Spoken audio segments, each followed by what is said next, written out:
그 김만배 녹취록에 윤석열하고 뭐 서로 쌍욕하면서 싸우는 사이다 뭐 이렇게 막 이야기했던 부분이 나오고 내 카드 하나면 윤석열이 죽어. 이 이야기에 윤석열 답은 김만배와 10년 넘도록 차 한잔 안 해봤다. 이 사람은 스타일이 그런 것 같아요.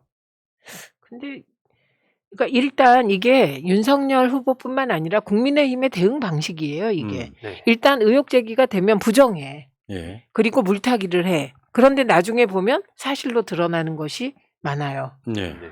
네, 민주당은 처음에 무슨 문제가 터지면 무조건 사과해. 그래서 사실로 규정이 돼. 나중에 보면 사실 아닌 경우가 많고요.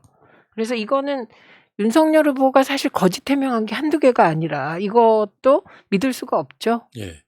이게 전 방송의 분들하고 잠깐 식사하면서 뭐 대선 이길 거냐 이길 거냐 얘기하다가 어떻게 될 것 같냐라고 물으시길래 제가 대간 답은요 동문서답이었는데 윤석열을 꼭 감옥에 보내고 싶다예요. 세상에 이런 부도덕한 자는 없습니다.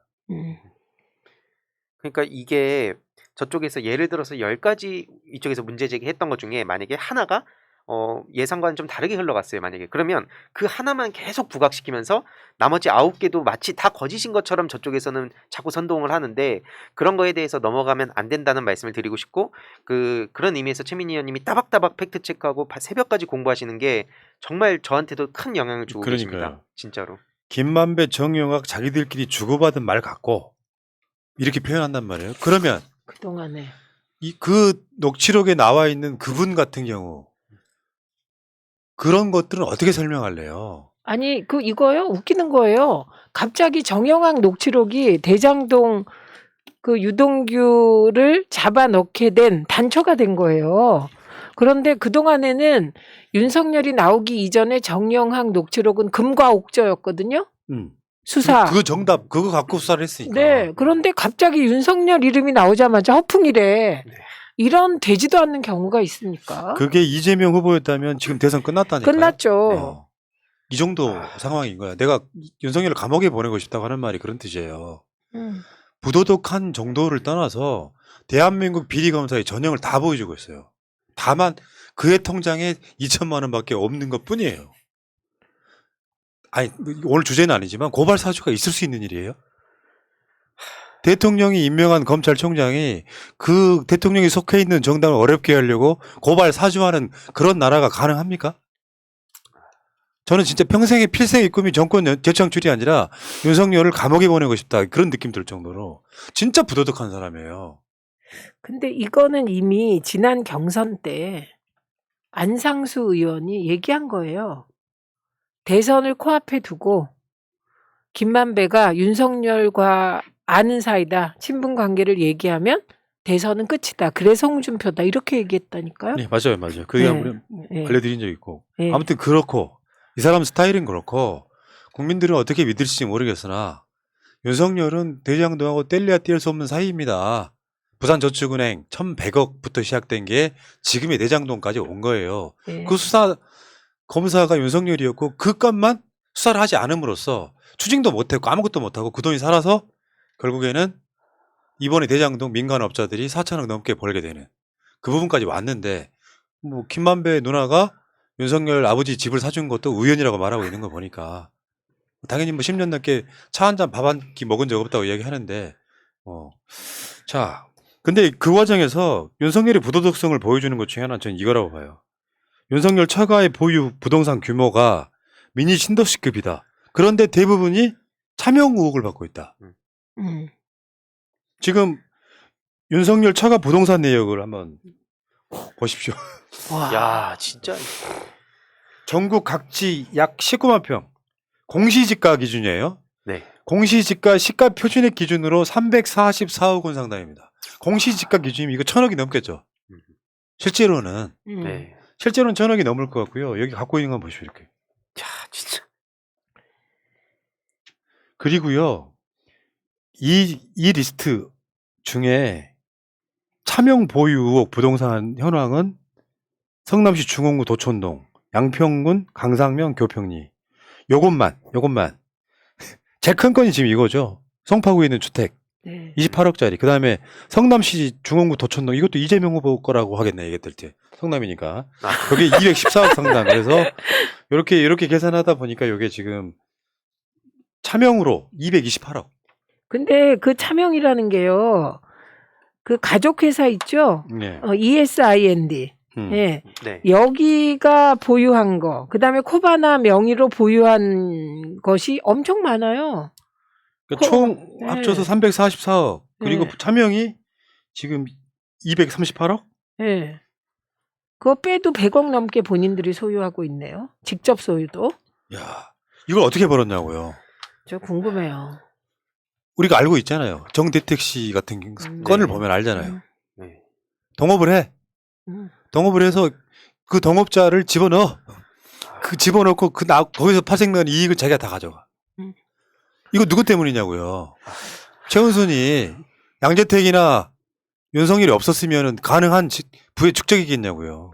음. 재산을 어떻게 60억 넘게 벌었는지 그 과정에 대해서도 명확한 해명이 안 되고 있고 이 60억이 이제 김건희 씨가 네, 김건희 씨 재산이 60억 그 김건희 얘기하는 거죠. 김건희 예. 60억에 대해서도 아직까지 명확하게 해명도 안 되고 도이치모터스에 대해서도 지금 계속 그냥 뭐 네거티브다 뭐다 이런 식으로 뭉개려는 것 같은데 애초에 중요한 게 뭐냐면 건보료 7만 원 그런 것들이 지금 계속 묻혀 있는데 네. 이런 걸 계속 수면 위로 올려야 된다 전 생각을 합니다. 그거는 네. 오를 기회가 있습니다. 2월 13, 14일이 후보 등록이거든요. 그때 재산 신고하게 돼요. 그러네. 예, 그때 김건희 씨 60억은 그게 등록해야 되거든요. 네. 아니면 재산도 신고 누락이에요. 그래서 신고하면 이 돈 어디서 났냐. 그 이건, 검증을 해야 되죠. 예, 검증할 기회가 올 것 같습니다. 지금 김건희 69억도요. 네. 거기 아크로비스타가 포함인데 현찰이 약 50억 정도 돼요. 네. 아니 60억 정도 돼. 예금. 예금이 그러면 아크로비스타가 10억밖에 안 되는 거예요. 사실상 어떻게 보면. 그 아크로비스타 실제로 시가로는 한 4, 50억 한다 그러거든요. 지금 그 윤석열 처가 재산이 전체가 공시가 기준 344억이니까 현실적으로는 1000억 가까운. 그 돈 누구 떼면 모았냐는 거 계속 한번 물어보고 싶어요. 동네 사람들한테 윤석열이 깨끗하다고 하면 꼭 이 이야기를 꼭 해주세요. 말도 안 되는 거잖아요. 이재명 후보의 장모가 이재명 후보의 부인이 똑같은 상황이었다면 어떻게 하실 거냐고요. 그럼 그냥 끝났어요. 네. 그런데 김만배를 나는 10년 동안 본 적이 있나 없나 같은 소리 하는 건 말도 안 되는 거고 어떻게 우연히 김만배 누나는 그 첫 은행으로부터 돈이 입금된 날 김만배 누나는 윤석열 아버지 집을 사줬을까요? 2019년 4월 30일 날 우연히. 네, 배당이 이루어졌다고 보는 거죠. 대한민국 비리 검사의 전 표본이라고 봅니다. 실제로 윤석열 그 본부장 리스크들을 쭉 보면은 윤석열 장모도 여태까지 그런 뭐 실제로 문제 제기도 나오긴 했었는데 본인들의 잘못을 그대로 다른 사람한테 뒤집어 씌운 다음에 본인은 거기서 또 이익을 다 챙기는 지금 윤석열 후보도 마찬가지 아니겠습니까? 여태까지 오히려 불공정하고 비상식적인 행동을 일삼아놓고 공정상식 정의를 외치면서 대선 후보로 나왔는데 그 문제가 지금 완전히 하나씩 무너져가고 있는 상황이라 이재명 후보의 유능함을 알리는 건 당연히 그거대로 하고 정책과 메시지 알리는 건 당연히 그거대로 하겠지만 이 문제에 대해서 네거티브라고 우리가 소극적으로 대할 필요가 없다. 이건 굉장한 불공정한 이슈라고 저는 생각을 합니다. 예. 양평에서 땅을 사가지고 농지법 위반하고 또 군의 힘으로 형질 변경도 하고 건물을 짓고 하는데 그 군수가 윤석열 캠프에 들어와 있어. 언론이 이것만 갖고도 윤석열 물어뜯을 거 한 500가지 될 거야. 그럼요. 언론들이 정말 썩었다는 건 이런 거죠. 네. 이재명 후보 부인에 대해서는 정말 관계 있는 거 없는 거 끌어모아서 이미지만 나쁘게 만들고 있잖아요, 지금. 그 공흥동하고 대장동을 비교해 보면요. 그 공흥동에서 200 내지 300억 벌었잖아요. 그 규모로 보면 대장동의 화천대유가 벌었다는 돈보다 비율상 더 많이 번 거예요. 그러네. 투자 대비로. 예. 그런데 그거를 언론이 보도를 안 하고 있는 거예요. 윤석열이 토론할 때 왜 개인이 다 합쳐갖고 3억 얼마 투자해갖고 1조 넘게 벌었다. 아, 그것도 사실 거짓 선동이거든요. 7천억 내지 8천억의 자금을 동원했습니다. 네. 예. 아유, 그렇게 동원한 동원력을 봐야 되는 것이고 예. 그 중에서도 5,500억 이상을 환수를 했기 때문에 네. 실제로 그자들이 가져간 돈은 4천억 원 조금 넘는 정도를 1대1. 자기들끼리 배당한 거지. 근데 뭐 잘 알지도 못하면서. 그게 선동인데요, 네. 선동. 그래놓고 자기 장모 이야기가 나오면 나랑 관계 없다 같은 소리 하고 나는 본 적도 없다 같은 소리를 하고 이게 진짜 부끄러운 거예요. 윤석열 백 아니면 사실상 불가능했을 사건들이에요 이게. 그래서 김건희는 왜 뭐 전보러 가가지고 나는 그 검사 빼기 필요해서 뭐 잘 나가기 위해서 그랬다는 것이 딱 그대로 딱 들어맞지 않습니까? 윤석열은 비리에 동원된 말인 거죠, 말. 비리의 숙주. 그렇게 보는 게 맞겠죠. 대한민국 언론이 살아있다면 뭐 이런 자가 어떻게 대선에 나옵니까? 그것도 그렇고 김건희 씨도 그런 분이 어떻게 예. 알겠습니다. 너무 빡치네요, 지금 오늘.